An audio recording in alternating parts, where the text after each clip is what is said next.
Welcome to the No Ordinary Cloth podcast, where we explore innovations bubbling away at the intersection of textiles, emerging technology, sustainability, and craft.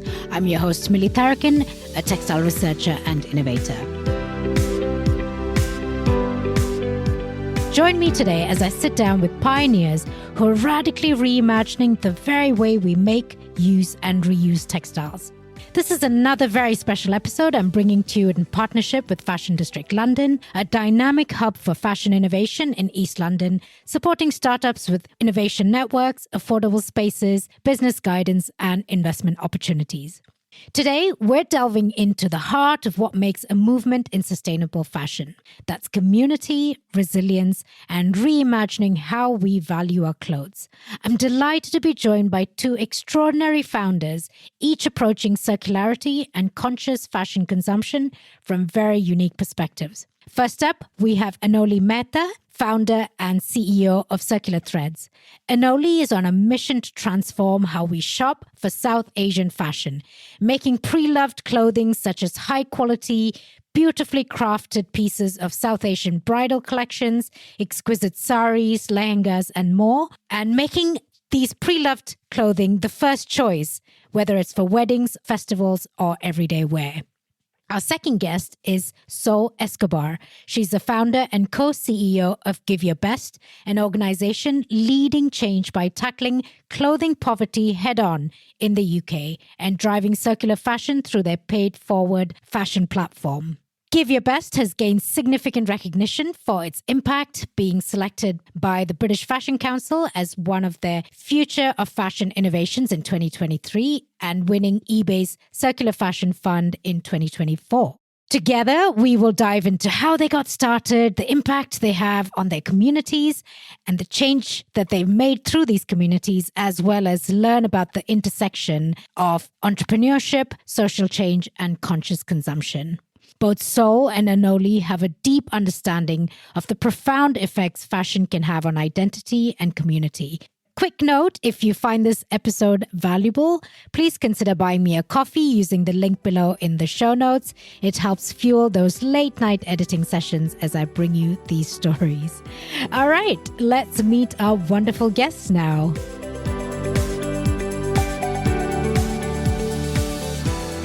Anoli and Sol, thank you both for joining us today on the podcast. And I'm really excited about our conversation today.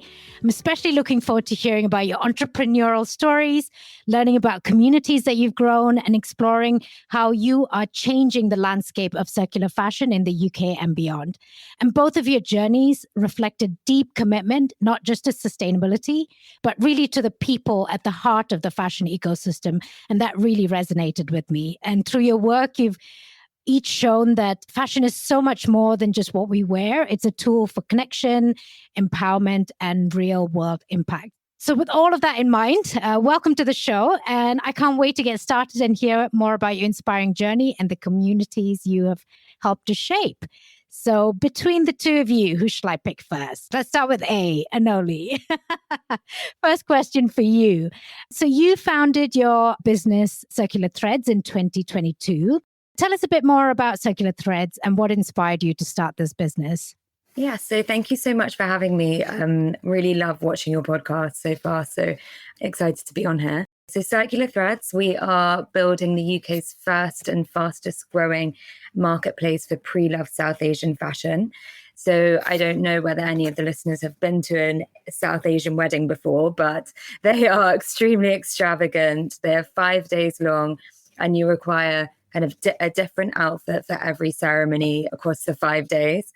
And now more and more, especially diaspora, they're looking into more lavish weddings, almost as a demonstration of wealth or kind of connection back to their culture. So it's just getting bigger and bigger. And as a result of that, a lot of South Asians have to buy lots of outfits. They tend to kind of go around hubs across the UK to look for their outfits. A lot of people end up flying all the way back to India, buying 5 or 6 outfits, or kind of pushed into that consumerism mentality that they've only got 1 week in South Asia or Pakistan. So they kind of, max out Yeah. what they need to buy, and they overbuy, and then come back and you wear the outfits once for a couple of hours at each of these ceremonies. And then more often than not, they don't remain relevant, because the types of weddings that you're going to might begin with family members or best friends, and then they branch out to kind of, more distant relatives, or more distant friends, where the outfits are not as relevant, and therefore people kind of grow out of them. They stay under your bed, and each of these outfits are kind of 3 or 4 kilograms in weight. And now if you times that by 5, you can see the impact. So from a buying perspective, it's a very difficult process. And then on the other side, you end up kind of storing these outfits, and there's no dedicated platform to sell them on. And especially when they retain value, they retain quality and condition. So we're providing an opportunity for people to do that. So can you tell me a little bit more about what happens on your platform?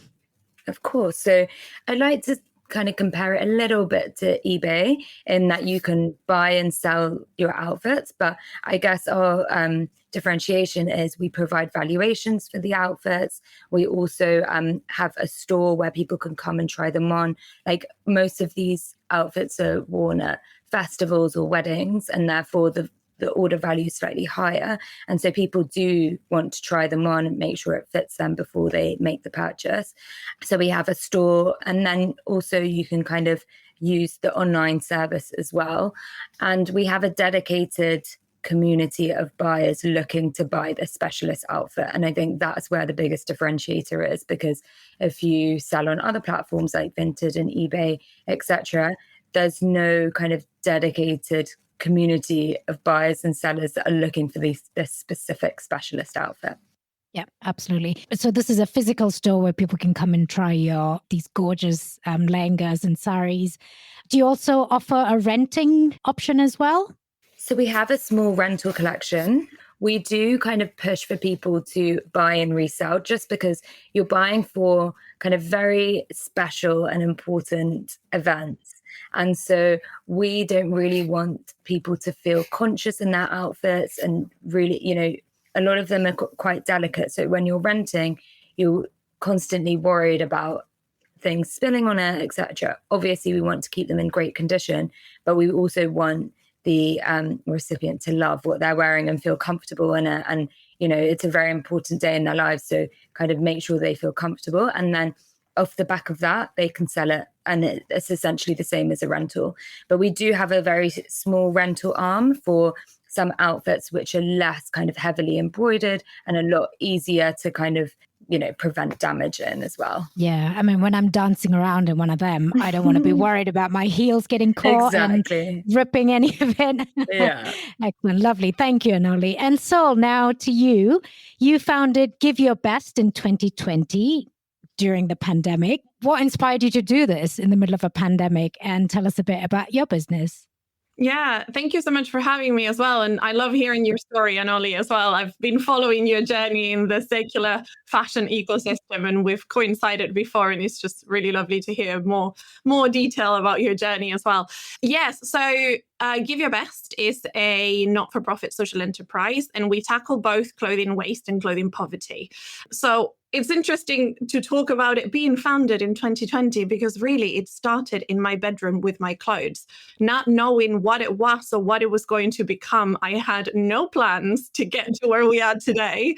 It was literally simply me wanting to do something more to support particular communities. So it started because I had been volunteering in humanitarian relief for quite a few years, supporting in refugee camps, primarily in northern France, and also resettled families where I was living in Cambridge at the time. And so I had been going almost on a monthly basis to support in northern France. And then when the lockdown hit, everything stopped. All charities really didn't know what to do or how to support communities. Contact stopped, the trip stopped. And I remember just kind of towards the middle of the year, when we realized that this was probably here to stay, I remember thinking I needed to do something more. We were trying to support certain communities via phone, etc. And one of the things that kept coming up was the fact that they didn't have clothing for the transition into different seasons, etc. And at the time, I was specifically supporting one household of women, around 8 women who were seeking asylum, and they had been placed in shared accommodation by the Home Office. And they were all saying how they had arrived with nothing. And so at the time, I remember thinking, well, I have loads of clothing that I actually had been storing because I wanted a more meaningful way to donate them. So I wanted to ensure that they were going to someone who needed them, for 2 reasons. One, I had been volunteering. Part of what I was doing in Northern France was redistribution of clothing. So we were receiving a lot of clothing donations. And I saw the amount of waste that existed behind the scenes, even in the charity sector. And then on the other hand, also, just, I think probably a few months within that summer, there was a report that came out to say that revealing how only 20 to 30% of donations that are given to charity shops actually go on to be sold, with the rest ending up either in landfill or in the global south. And so I remember all of this was sort of happening in my head with, I wanted to do something to help. I also had all my clothes still there that I didn't know where to donate. And so at the time I thought, I'm going to round up all my friends and let's get clothing together to send to these women. But also at the same time, I knew from my experience that sending a lot of things that they may or may not use, might not be their size, etc., could cause more of a problem because they can get moved really quickly and they might not be able to carry it with them. So at the time I thought, okay, I'm going to take pictures of everything that we have. I'll upload them to a private Instagram page and I'll send them the link so they can choose what is their size, what they like, sort of like to give them also a little bit of a shopping experience and a little bit of agency. And after all of that happened, I had another call with them and I remember them saying how amazing it was. It was kind of like a shopping experience that they hadn't had in years. And there was one thing that one of them said which really kind of stuck with me throughout this whole process, which was that she said, but don't worry about us. Don't go through all of this trouble for us because we're in no position to say no to anything that you give us. And I remember thinking at the time, and I'm generalizing here, but as women, sometimes it's hard to assert our own decisions and our own choices. And I thought, going through a system that is almost designed to strip you of all of your agency, you're kind of internalizing that you're only worth what you're given rather than being worth your own choices. And I thought, why don't we start restoring that sense of agency, one item of clothing at a time? We all have clothing in our wardrobes that we don't wear. How about we try this out? Yeah. And so in the great lockdown of 2020, that's how it all started. But literally with me and a couple of volunteers at first, not knowing where it was all going to go. And it was actually not until 2022 that we launched our donation platform as it exists today. And actually our latest, which is the Pay It Forward store, we only opened it last year. So yes, the idea was born in 2020, but actually more recent, the biggest sort of entrepreneurial journey. I had no background in entrepreneurial anything, not in social enterprise, not in business, not in nothing. My career was in academia. I was a lecturer at university in a completely different field. And so it has been a huge journey for me to grow this organization, to shape it, to run it. It continues to be a journey for me. So it's quite hard to get our heads around the concept of clothing poverty, right? Because on one hand, we hear about so much waste, fashion, garments just being thrown away, a lot of waste. Just help us understand that a bit more and share, if you could share some data, especially in a first world country like the UK. How do we face this? Yeah, absolutely. And I was incredibly surprised as well, because what started to support one particular vulnerable community actually sort of opened the doors to a much wider, much prevalent issue. And so essentially in the UK, there are currently 5.5 million people estimated experiencing clothing poverty. But to me, what is also incredibly shocking is that at the same time, we're throwing away £140 million worth of perfectly good clothing, which means that we could actually be dressing every single person who needs it several times over with the clothes that end up in landfill. And we could actually be solving 2 issues at the same time. And I kind of got a little bit of inspiration from the food poverty and food waste circular cycle, which actually started a lot earlier and has been proven. There are apps now, there are systems, there's legislation. And I really did take inspiration from, like, I was a user of Olio app, for example, and always trying to like reduce waste. And I thought, but this is not happening with non-perishables than with clothing, etc. And so doing more research into it, I realized that it was a hugely prevalent problem. And I think as you said, it's a little bit difficult to sort of wrap our heads around it, because with the rise of fast fashion, I think it's difficult for us to understand that when clothes can be so cheap and easy to access, that there can be so many people experiencing clothing poverty. But really, the reality is that when you only have £10 a week and you need to feed your family, you're not going to choose to buy clothing no matter how cheap they are. And a lot of the communities that we support, they don't even have bank accounts. They can't really shop online, etc. So there's a whole proportion of the population that is completely left out of the conversation in terms of circularity, in terms of fashion, etc. A lot of the time, fashion is, I guess, considered a little bit frivolous, and really is just a basic right like anything else. And you just very quickly mentioned paid forward as a service. Could you expand on that a bit? Yes, of course. So our two main services, one is our online platform, which it was the first service that we created, stemming from the whole taking pictures and uploading it to Instagram. And so we actually developed from scratch a bespoke platform where essentially it's sort of like a Vinted for donations. And it's the first one of its kind. So you can take a picture of an item that you want to donate, you upload it to the platform, and then everything that is uploaded for donation then can be shopped for free by the around 5,000 people that are currently using our services. That list grows all the time. We received a few thousand items uploaded every month, and the platform, it's completely sold out on a weekly basis. So the need, unfortunately, we are barely managing to tackle that need.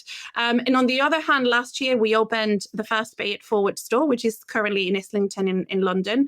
And the idea, it was kind of to bring that idea from the platform into supporting our community in person, because we started doing online for lockdown reasons. And so what we do at the store is we now sell clothing to the general public from secondhand donations, but also from our brand partners that donate excess stock. And so we ensure that all of those clothes are diverted from landfill, but at the same time, each item that we sell directly funds someone from our community to come to the same shop to shop for free. So essentially, the concept is that whether you can afford it or not, you get the same treatment, the same stock, the same clothes. So essentially, we want to, again, restore that dignity, that empowerment, etc. Amazing. I mean, you're both tackling fashion waste from very different ends of the spectrum, whether that's everyday basics that you wear to the grocery store or to the park, or special occasions where like wedding dresses. But I think the message is the same, isn't it? Conscious consumption matters everywhere, and change can happen when we change can only happen when we make thoughtful choices in all parts of our wardrobe, no matter the occasion. Just helping our listeners understand a little bit more about what is conscious consumption, and how do you see initiatives like yours really reshaping how people are thinking about shopping in the future? Anoli?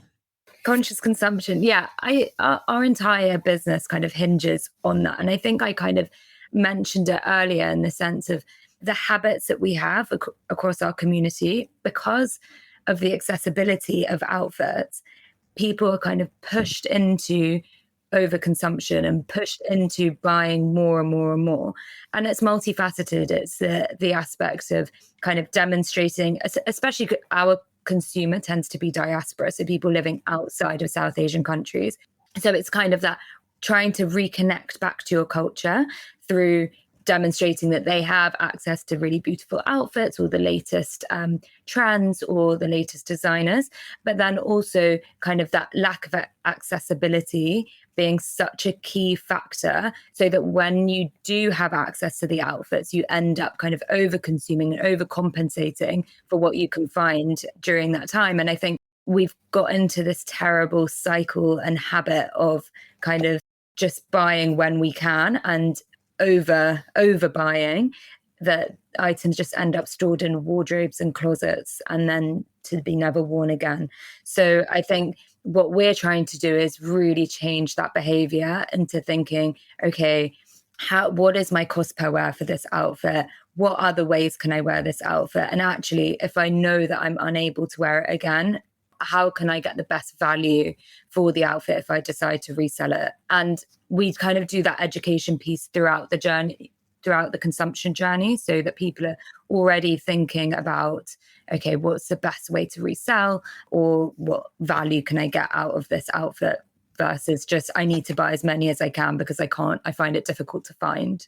So with you and your community, how do you see, maybe you touched upon this a little bit, but how do you see fashion influence personal identity and foster a sense of belonging within a community? And in what ways has your platform really empowered individuals to express themselves or connect with others through clothing choices? Yeah, absolutely. I think similarly to Anoli as well, there are two sides to what we do, actually. On the one hand, we do want to similarly as well reshape that relationship that you have with your clothes by the knowledge that they can have a positive impact on someone else. And so for us, yes, there's an aspect of consumption as well, but also of what happens to the clothes after. And that also influences at the point of consumption as well. And so a lot of the people that donate clothes with us, they actually have garments that they are very attached to and that they have there's meaning in them as well. And so for them to be able to pass them on to someone that they know is going to really make use of it is very important. And I think, I mean, I donate my own clothes on our platform all the time, of course, but I think having that knowledge that on the other side of the parcel that you're sending, there's a woman that is my same size and has my same fashion sense because she's shopping my wardrobe, but is living in very difficult and different circumstances. I think you're connecting through that item of clothing in a way that you might not be able to otherwise. And I think that there is that aspect of meaning and attachment and changing that kind of behavior of that disposability of items, which I think with the rise of fast fashion, that's something that has really taken over.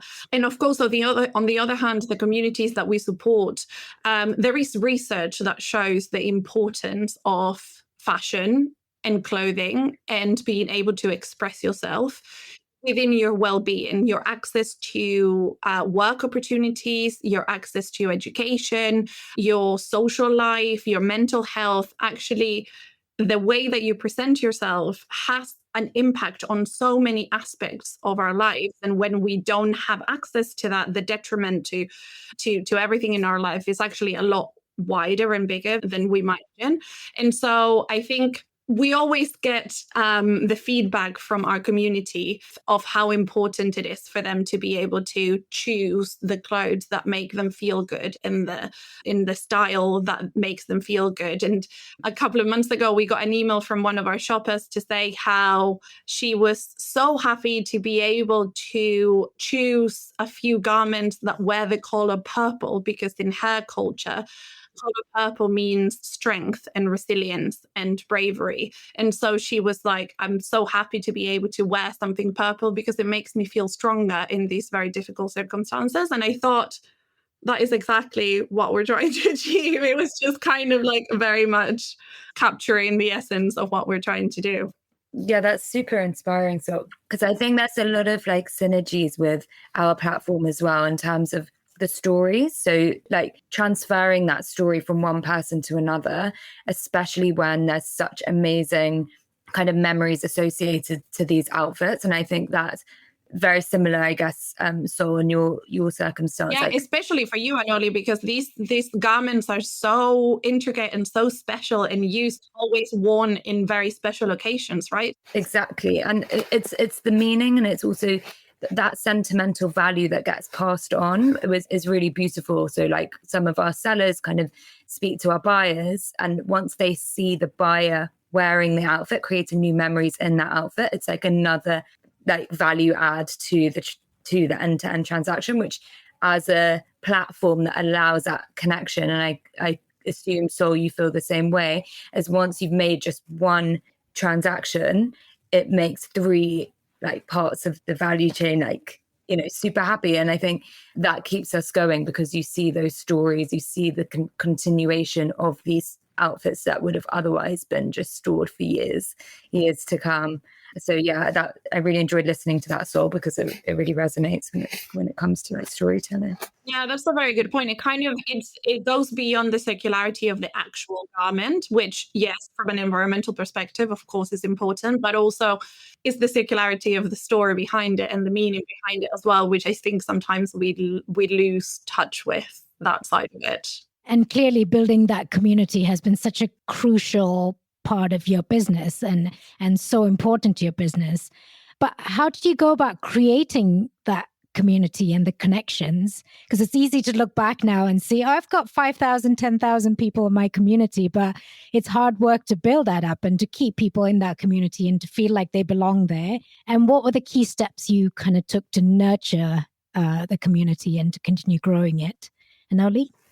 Yeah, so I guess to begin with, similar to Sol, it started from my bedroom as well, looking at my outfit. So during lockdown, I saw the rise of Vinted and eBay, and they were already super successful platforms. But then I thought to myself, okay, I was kind of reorganizing my wardrobe, reorganizing my outfits, and then I came across 12 South Asian outfits in my loft, taking up half of the loft. And firstly, the first thought that came to my mind was, wow, like I can't believe I have 12 to begin with.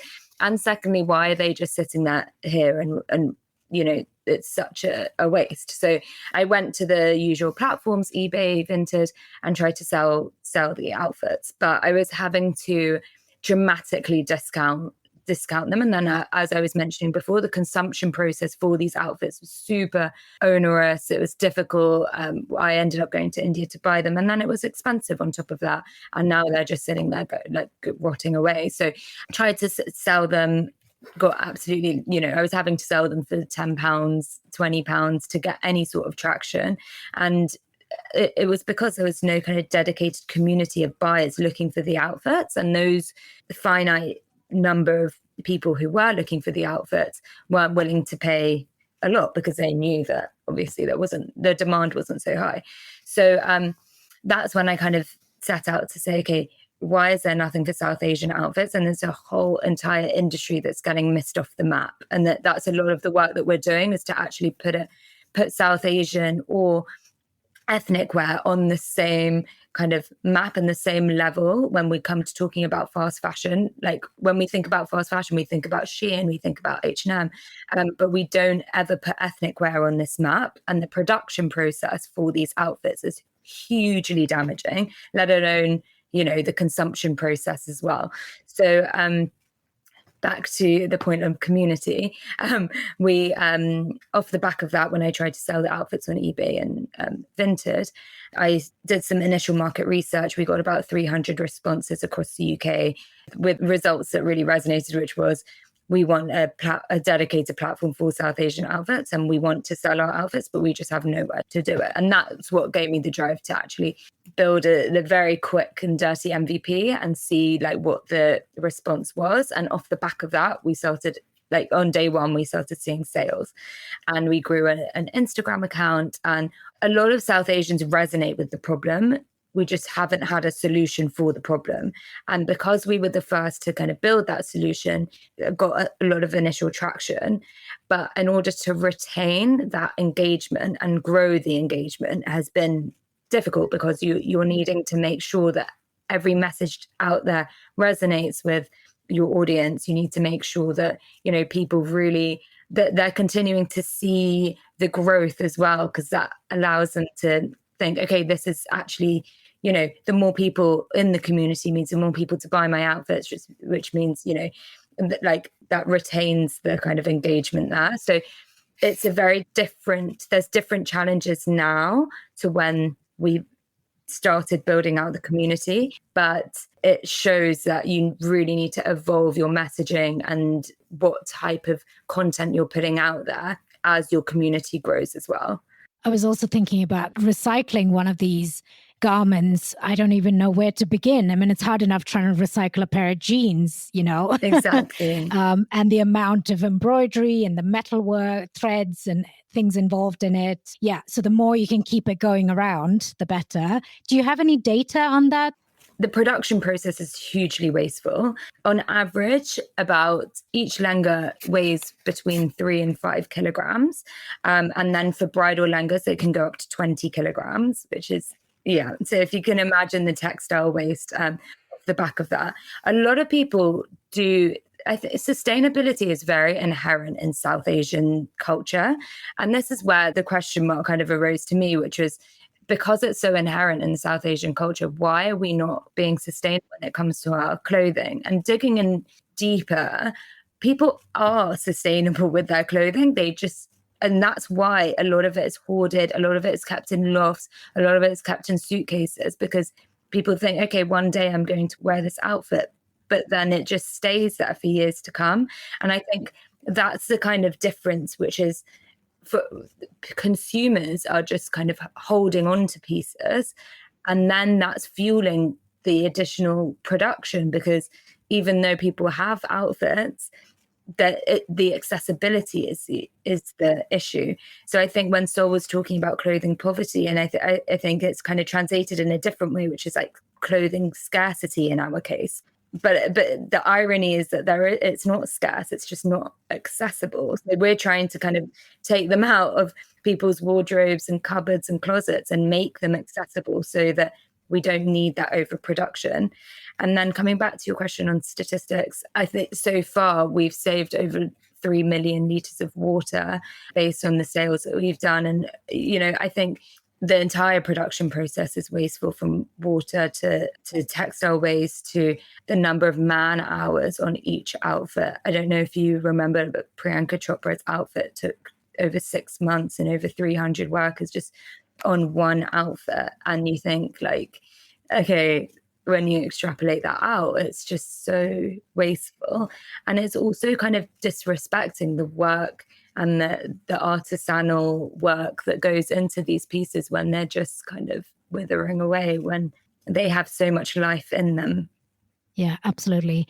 And so I feel like you juggle quite a few different communities. So you have the people who need these clothes, you have people who want to donate, and you have corporates that you're trying to get on board as well. How do you manage all of them? Because it's very different groups of people, very different messaging and stories for each of them. Yeah, and then we have the biggest community of all, which is our volunteers, because we have hundreds of volunteers that are supporting our cause as well. And truly, we are community first, in the sense that without all of those different community groups, and especially our volunteers, we just wouldn't be able to achieve a fraction of what we have achieved so far. And when we started, one of the advantages that we had at the time to start creating community, which actually grew on social media quite rapidly over the first year and a half, 2 years, was primarily that during lockdown, there was this urgent surgence of sort of mutual aid community groups. You know how every neighborhood had a mutual aid group, etc. And I think that there was a lot of appetite for people to support others. And so quite quickly, we had a lot of support, and we started online. And I think over lockdown, everyone was chronically online. And so on social media, it grew quite quickly. People started sharing, etc. And so we started getting a lot more donations, a lot more volunteers. Back then, we had a lot more volunteers, that a lot of them still with us years later. But now when we do call-ups for volunteers, we get a little bit fewer, because, of course, people are out living their lives now, whereas before it was a different dynamic. And so we did grow quite quickly. But as you say, we do have sort of different, almost like stakeholder communities within our work. Of course, one of the most important ones for us is the community of people that we support, who can refer to us via our partner charities. So we have an extensive list of charities who refer them to our support. And we try as much as possible to include them in the work that we do. So something that is very important for us as an organization is to have lived experience representation in the development of new services. Like, for example, when we created the platform or when we opened the shop, to employ people from the community that we support in our board of directors, they work with us. And of course, then our donors are a big part of our community as well. And what we try to do as much as possible is to, for example, host events where everyone can come together. So I don't know if you've seen that we had our annual fashion show last Friday. I'm still recovering from it.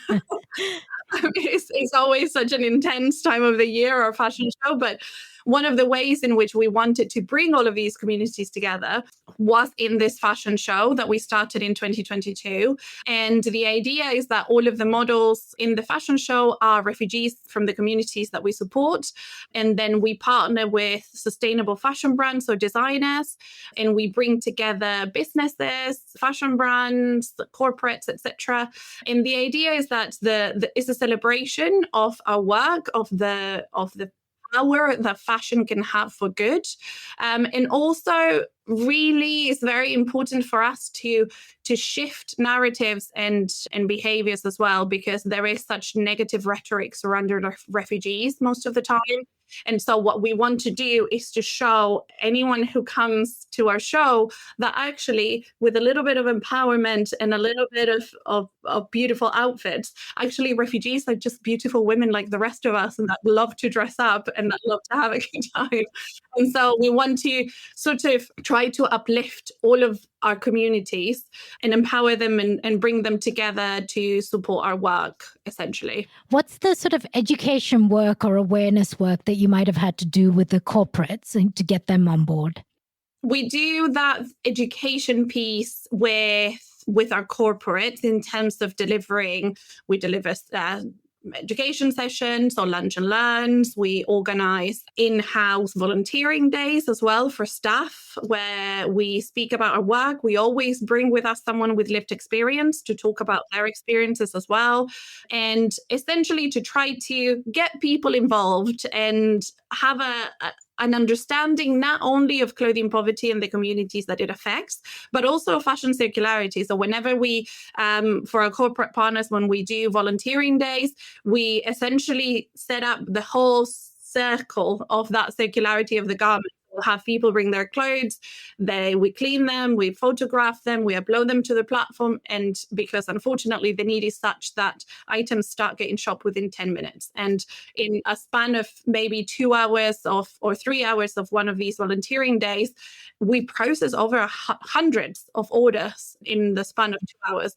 And so I think people can really see the whole cycle of how an item of clothing can really support certain communities. And so we encourage people to write notes of support to go in with the packages, etc., which are very meaningful for our community as well.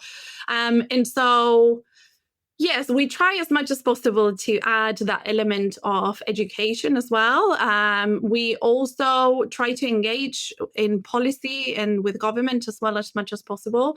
New organization, it can be a little bit difficult to penetrate all of these kind of layers for partnerships or for policy. But we are very persistent, so we keep going. Brilliant. I love that.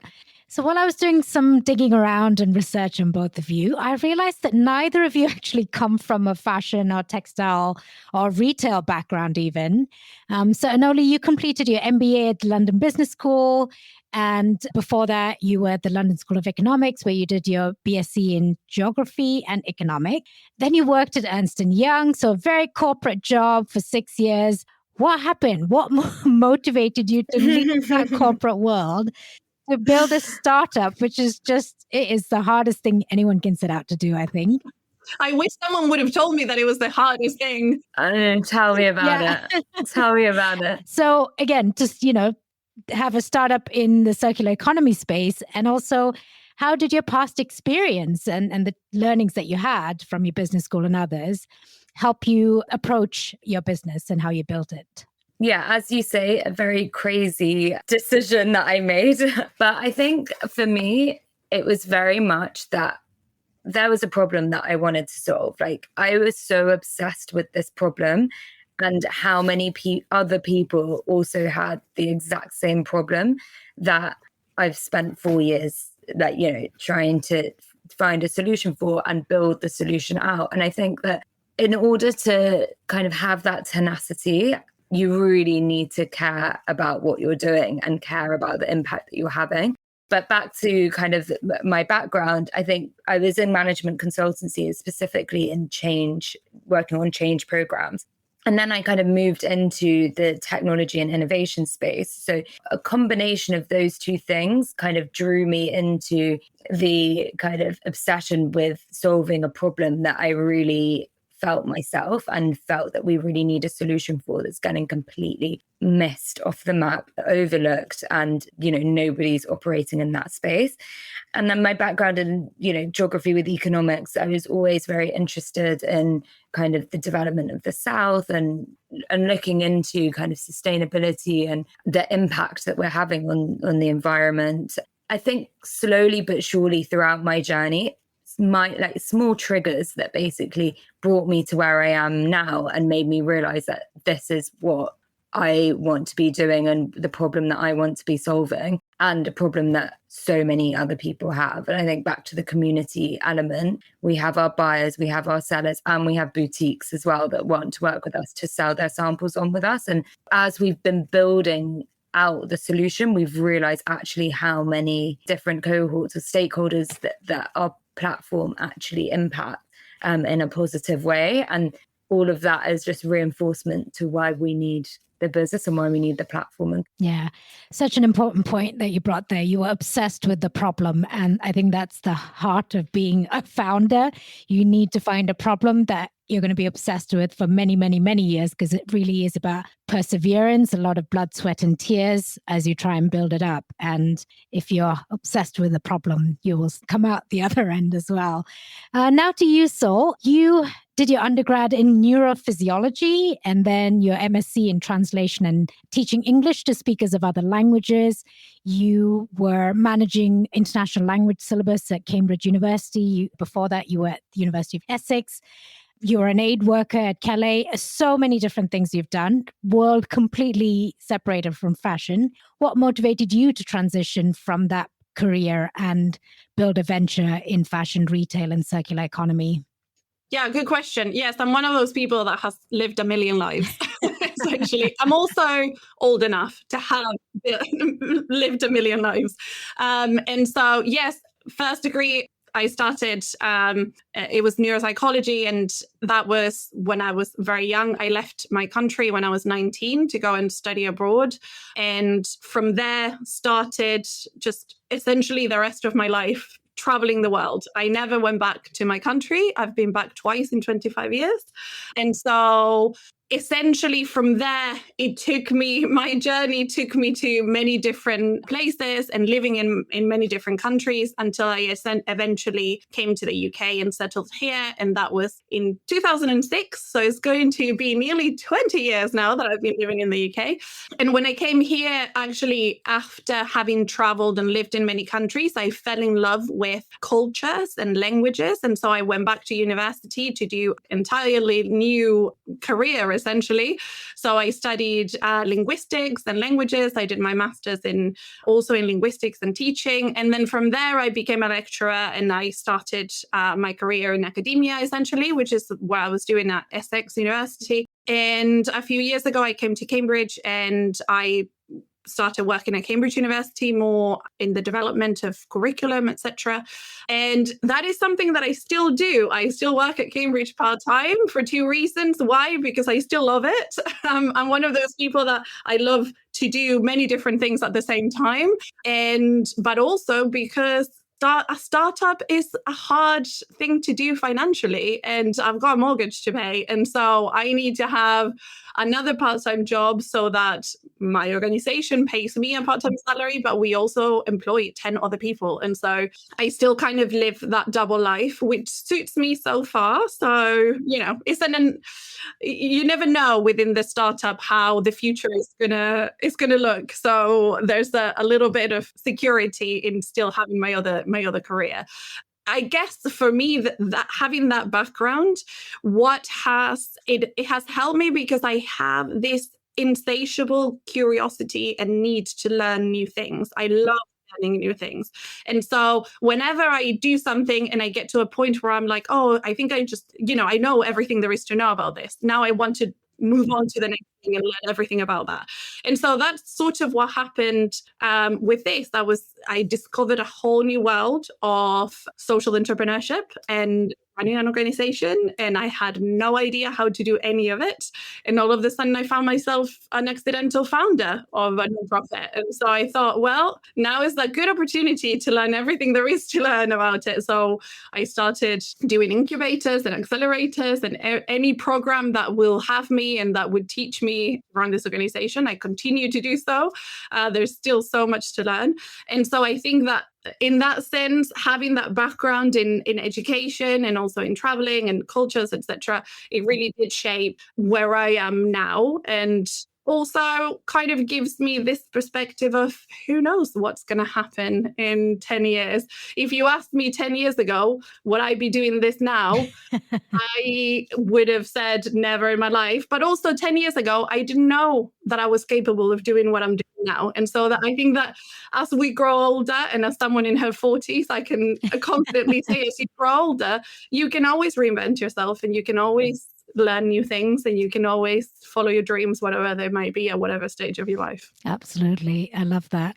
And like you mentioned, being an entrepreneur is an extremely tough journey. It's filled with both very exhilarating moments of success, but also many failures. So are there any sort of favorite failures or projects or experiments that really didn't go to plan? If you can share a bit about that and how that may have ended up opening up new doors or highlighting an overlooked opportunity. I think the journey of entrepreneurship, there's lots of ups and downs. And I think one that kind of shouts out to me is, I think when we first started, initially we launched our Instagram and our website, and we were reaching out to influencers to kind of support our mission and our journey. And there was one influencer we reached out to. We tried every channel, as you do. So we tried email, Instagram DMs, and we just got no response. We couldn't even see that she'd read it, etc. And then about a year later, that same influencer reached out to us and was a fully paying member. She has over 1 million followers. And I think it really shows that, eventually, if you want to get to someone, you can, firstly. And secondly, timing is so important for when to approach specific people. And I feel like I never thought, when we did first reached out, it was a long shot. It was a whole new platform. And we thought, okay, why not try? And then when she did the full circle, she was like, oh my gosh, I'm so sorry. I didn't even realize, but I'm glad you reached out because it meant that you were in a certain inbox. And then it allowed her to kind of find out that we were actually exist and we were a legitimate company, etc. And I think that, what felt like a failure when we first reached out, it wasn't. It was just kind of a stepping stone into where we got to.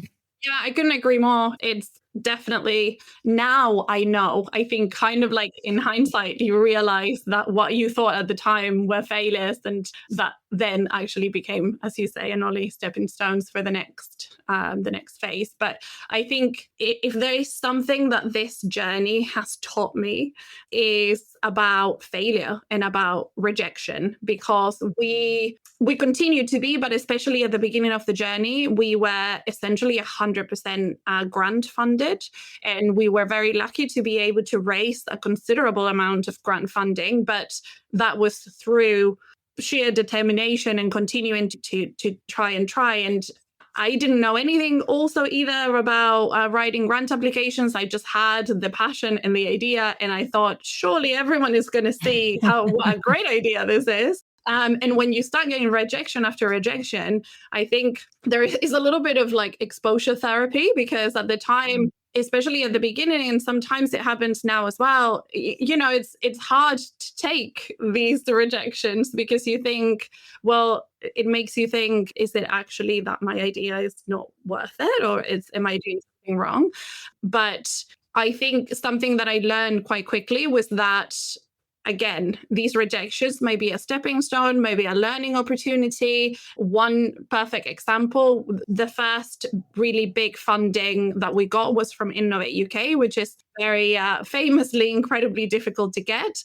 I applied twice and didn't get it. I keep getting a lot of feedback, and every time I was a little bit higher on the league table. And eventually I thought, okay, one more time, even though it's incredibly onerous to apply for Innovate UK. And I thought, I'm just going to keep trying and see what happens. And eventually the third time we did get the funding. And sort of, I tried to get to carry that kind of resiliency throughout it as well. And, sometimes we get a lot of funding and sometimes we don't get any for months. And so it can be very testing and stressful. But those failures certainly teach you to keep going, at least in my case. Yeah. And just to jump off the back of that, like the fundraising process for us was just as kind of, you have to have real personal resilience as well to kind of not take everything to heart, but also to recognize that your problem, not everybody has the same problem, and other people won't have the same kind of, they won't place the same importance to the business as you do. So, but you need to just tap into the right people who do. And I think it's kind of finding those people, because there's enough of those people out there, but not everyone is going to care in the same way as you do about aspects that you do. That's true. What does success look like for both of you? I mean, is it based on numbers, impact, cultural shift, or something else? What does success look like? Sol, for you? That is a very good question. And I think that the measure of success keeps changing all the time for me. And sometimes I don't know, sometimes I feel like, we've had some really great achievements this year, also personally, awards and things like that. But then when, last Friday, when I went to the fashion show and I was talking to the women that we actually support and them telling me the impact that all of this has on them, it really brings it back. And I think, oh no, actually, this is what we're doing. It's not for the partnerships and it's not for the funding, although all of that is the means to an end. But actually, this is what we're doing this for. And I kind of feel like that's the one thing that I hold on to myself, because I feel like I'm never going to be able to solve the entire refugee crisis by myself or the entire clothing poverty crisis. But if I can make one person's life and journey a tiny little bit easier, then that is the success for me, I think. Also, as an immigrant myself, I know as an immigrant, but also as a very privileged one that had the correct passport to be able to come and settle here, that spoke English at the time. I'm white. And so for me and even then, it was incredibly difficult for me to create a life here. I didn't know anyone. I didn't know how anything worked. And sometimes I kind of feel like there's such a huge discrepancy with the way that I am treated as an immigrant and the way that the women that we support are treated. And my journey through living in 6 countries to come and settle here is seen as adventurous. And their journey, even though I could go back to my country, and their journey when they can't is seen as, criminal. So all of these it's such a rooted problem, and that is really close to my heart. And I kind of feel like whenever I talk to the community that we support, that all kind of comes together. And I think that is, for me, what the achievement and the success metric is. Absolutely. That's really powerful. Thank you, Sol. How about yourself, Anoli? Yeah, it's super inspiring, Sol. For us, I would say our overall mission is to make preloved the first choice for when people are buying ethnic wear. And right now it's, I guess, behaviorally, it's just about coming to the mindsets of people to think that they can buy preloved. So now transitioning that into it being the first choice is that we still have a way to go, but we want people to realize that you can still buy outfits that are essentially brand new. A lot of them haven't even been worn, because we discussed earlier, people are overbuying. They're not even wearing the outfits and they're getting stored. You can buy brand new, perfect condition outfits that have been cleaned for a fraction of the price. And it just makes so much more sense. and you can then sell it on. So we just want to try and get people into this behavior, into this motion of buying pre-owned and selling them again, especially for very gently used outfits, and then kind of increasing that accessibility and getting South Asian fashion on the map when it comes to talking about fast fashion and waste in the fashion industry globally. So I think there's a lot of work happening in getting South Asian fashion to the global stage in general. But I think now it's also putting a spotlight on the fast fashion industry when it comes to South Asian fashion as well, and then more widely for ethnic wear. So what's your call to action for the listeners today? How can people get involved in your community and be part of this incredible movement that each of you have created? Sol? Yeah, there are so many different ways in which people can support our work and get involved. Of course, number one, reach into your closet for those items that you never wear is so easy to make a difference in someone's life. You can donate it through our platform. Super easy, take a picture of it and upload it.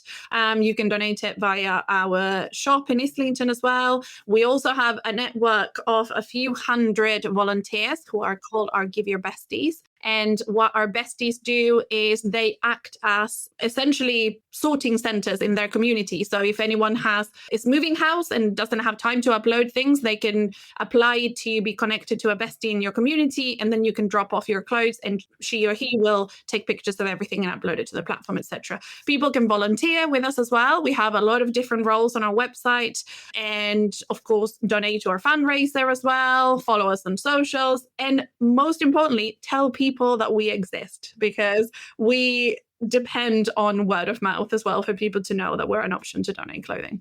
Absolutely. Anoli, how can people get involved? Yes, very similar. So reach into your closet if you have any South Asian outfits that you do want to sell. I know a lot of South Asians do, but even if you're not South Asian, if you've been to a wedding or if you have any outfits, feel free to upload them to our website. Super easy to do. And if you want to come into our store, it's in Northwest London in Bushy. We would love to see you. We're also hosting a bunch of different events. So we tend to host pop-ups every quarter, but we're also doing quite a lot for Diwali. So follow us on socials and we'll be sharing our timetable of events that we're putting together. And I think the best way to keep in touch with us is through our socials or coming to visit us in person. We'd love to meet you. Brilliant. I'll put both your socials in the show notes so people can find you very quickly. I know we talked about selling our clothes and passing it on, but sometimes, I think textiles are so powerful and they can have a really deep connection with you, and you don't want to let go of that one thing that's in your closet. You never fit into it again, but you still want to hold on to it. It's got some special memories. Is there a story that you can share with us about a textile or a piece of cloth, a garment that you hold on to because of the story that's deeply connected to it? For me, like what gives me more sentimental value is seeing someone else wear something that I've owned, and I'm like, that would have literally been in my wardrobe for a very long time. And even when you kind of give hand-me-downs or your cousin wears something and loves, like had an amazing time, there's photos of her wearing it, it feels really good and empowered and confident in that one of your outfits that you would have just kept in your wardrobe for ages. And it just feels really, that for me gives me the sentimental value too. Yeah, absolutely. And actually, likewise, it happened a couple of months ago that someone from our community, that when we did an event, she had bought something that I had donated. And so she was wearing it. And that happens as well whenever we post like pictures of our community on social media. We get DMs of people saying, oh, she's wearing my dress. I got a message the other day from one of our brides, and she was like, please, can you send this to the seller, like all her wedding photos to the seller? Like, she made my day, like, this is the best day of my life. And it was, like she played a massive part in it. Oh, so like, wow. It's things like that make me feel really like, okay, yeah.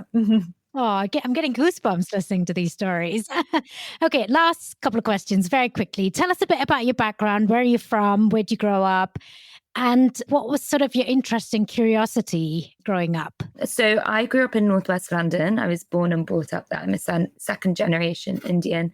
My mum is Punjabi. My dad is Gujarati. And actually, more and more, I'm having more conversations about second generation and identity and kind of where do you affiliate to. And doing my MBA, there's people from kind of everywhere. And I think we've been having this conversation a lot in that I'm referred to amongst my MBA peers as British, but I don't identify as British. Even though I was born here, I feel very much Indian. So it's kind of this interesting mix as a second generation. But yeah, born and brought up in London, but I do feel like I have the values and culture of an Indian. And what kind of sparked curiosity growing up? I would say that kind of identity association has led me even more into the business that I'm growing right now, which is there's a lot of second generation South Asians in the UK, and a lot of people kind of feeling the same thing. And this is a way that I am able to reconnect with my culture in that deeper level, because growing up, it was always kind of something that shun feels like a very strong word, but it was something that I kind of shied away from versus lent into. And now I feel like I'm leaning into it more. And this is my way of kind of connecting back to my culture as well. Amazing. So you briefly touched upon your background, but tell us a bit more. Where are you from and where did you grow up? And, you seem to have lived in 6 countries. So tell us a little bit about that journey as well. Yeah, so I was born and raised in Uruguay in South America. My family, part of it is Italian. So I have dual citizenship, Uruguayan and Italian, hence why I was able to settle in the UK. And I grew up there. I went to school there until I left when I was 19. And I left to go study abroad. So to go and do my university studies abroad. Growing up, I guess I was probably what led me to then leave at such a young age is I was always obsessed with the world. I always wanted to know what was going on out there, what else there was. I used to love languages as well. I was obsessed with learning English at a really early age as well. And I think this was at a time, I'm in my 40s, I grew up in the 80s and 90s. And so having grown up in South America in that time, there was no internet, there was no social media, there was no access to world in the way that we have it today. So to me, it was so far away, the world, that I always was fascinated by this like mysterious that was happening beyond my tiny little country. And so I think that is sort of what spurred me to decide when I was young that I wanted to go and study abroad, and got a scholarship to go study in Canada. And that's kind of like what started it all.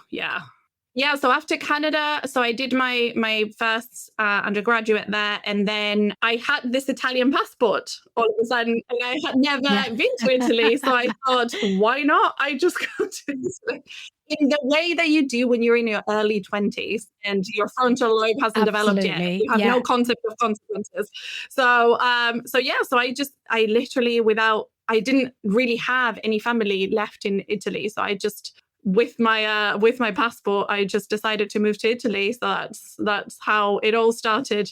Moved to Italy, and then I lived in a few other different countries within Europe. Because once I was in Europe, it blew my mind how you had so many different countries, different languages, different cultures in such a condensed landmass. And so I just started traveling, and what was supposed to be 1 year, it turned into about 5. And so eventually I came to the UK to continue my studies, etc. Yeah. If you could start over, what would you do differently? What would you tell your younger self, knowing what you know now? Very difficult to keep that one brief, but I think there's so many things that I would have done differently in hindsight. I think that that's key. Like, hindsight it's very easy to say like, oh no, I should have fundraised earlier. I should have, started this 10 years ago. Like, we would be in such a different place, or I wish I knew X that I know now back then. But I think it's when you're starting, and especially like, I think in the case of me and Sol, like we're paving a whole new route to something where our platforms didn't exist before, our solution didn't exist before. So I feel like I'm kind of like going through the woods, kind of just trying to find a path. And so I think that if we were to do it again, I think it would be a very similar journey, because the learnings that we've now, sorry, I'm speaking on behalf of both of us, but the learnings that I've had now are allowing me to pave that way. And I think going through the failures that we spoke about before and going through all of that as making that path clearer and clearer. So, if I was to do this again, I would kind of want to have the same learnings that I'm having now. If only it could be sped up, that would be amazing. Yeah. But I think that's kind of just the journey we have to go through to understand. And the one that I would say the biggest thing would probably be, I do wish I fundraised a little bit earlier, just so that we could have accelerated the pace and got more support earlier. But again, that's said in hindsight. So. Oh, that's beautiful. Thank you so much, Anoli. You're such an inspiration to all of us, and especially to British South Asian communities as well, and young girls who are looking to sort of start off on a new journey. It doesn't always have to be that corporate job that your parents really want you to have. There are other options as well. So thank you for being an inspiration and joining us today. And how about you? If you could start over, what would you do differently, or what would you tell your younger self, knowing what you know today? Yeah, I think similarly to Anoli, it's really interesting to hear her discuss kind of her journey and in hindsight what she would do, because I completely agree. Yes, there are things that I wish I had known, but I think had I known then all of the things that I know now, I would have been a completely different person. And so I think that the person who started Give Your Best needed to not know anything. Yeah. Because that kind of like shaped my creativity and the ideas that I had, because I didn't have a concept of how hard it was going to be. And so I just thought all of these different things that I wanted to do, my kind of like my frame of mind was, let's just give it a go and see what happens. And if it doesn't work, it doesn't work. And let's learn how to do this. And so I guess, yes, there are things here and there of grants that I wish I'd applied, or things that I wish I'd known, etc. But also, yes, what I've learned with all of those mistakes that I made, I kind of needed to learn it. And so, yes, probably nothing. Yeah, I love that. Yeah. You want to make all of those mistakes again, because that is really where the learning happens. I think that this journey, I've learned a lot, but I also, there's a lot that I don't know yet. And I've learned a lot about myself, not only about social entrepreneurship and about running this organization and fashion, etc., but also about what I want and what I'm capable of and all of this. And so I'm looking forward to keeping learning in this journey. Yeah. I'm curious, what have you learned about yourself through building the startup? I mean, I've learned that I can do this, which I definitely didn't know I could at the beginning. That kind of like voice that we have that tells us very critical kept telling me that I was crazy. That what was I thinking about trying to start something new in my 40s when I have an entire career that I've built. And so, there are so many doubts, etc. And it was kind of that side of me that was like, well, let's learn something new and see what happens. And, if it doesn't work, that's life. And and I think, yes, I think learning that I am capable of doing things that I didn't know I could do is a really big one, because that kind of makes me really excited about the future and about the things that I'm going to do that I don't know I can do yet. And I think that that's the main takeaway. The future, where you don't know the things you don't know, but you just walk into it. Yeah. Exactly. Yeah. And that's not a bad thing. That's an exciting opportunity, which it wasn't really my frame of mind before. And it definitely is now. Yeah. And it's just to have the courage to just keep moving forward and figuring things out, isn't it? Oh, thank you so much, Sol. Again, so inspiring to see what you've built, the impact that you're having on lives. Yeah, it's just, the stories that you tell are really just so moving, and something that's so important for us in a culture of overconsumption and of too much of everything, to still be really conscious and aware of the people who don't have any of that, and how we can really actively change that. We don't have to accept that as just the way the world is. We can actually change it, and you're really giving the everyday person the chance to make a difference. So thank you so much for that work that you do, Sol. No, thank you so much for having me. It was a really lovely chat. It was a great conversation, so thank you.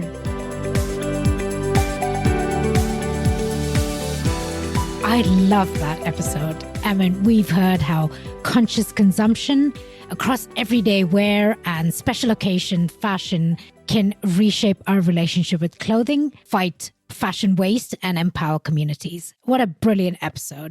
Sol and Anoli both showed that social impact, circularity, and connection are possible when we rethink how and why we shop. And their journeys remind us that innovation and meaningful change begin with a bold idea, often while you're sitting in your bedroom during a lockdown, and the drive to build community around it can make all the difference. Do check out the links to their website and socials in the show notes below. Communities are what really brings about change. You heard their call to action. Join their communities and support their work. Let's dig deep into the back of our wardrobes and find those clothes that we don't need anymore and clothes we won't ever wear again. So let's spread some clothing love, because there's always someone else who needs a bit more of that. Let's make fashion last longer than just 10 minutes. So check out their website, join these communities. Let's make some change here.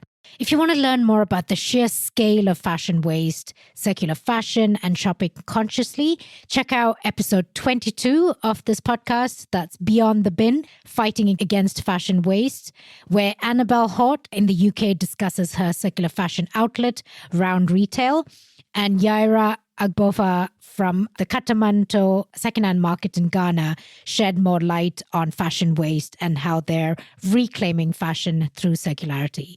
This is a really powerful episode and I will highly recommend it. So go check it out, guys.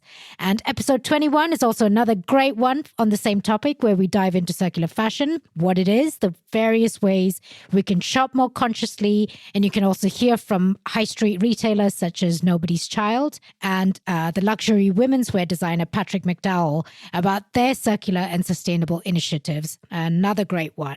Okay, that's it from me. Thank you for joining me today. Stay tuned for more episodes. Please don't forget to leave a review and subscribe for more conversations at the intersection of textiles, technology, craft, and sustainability.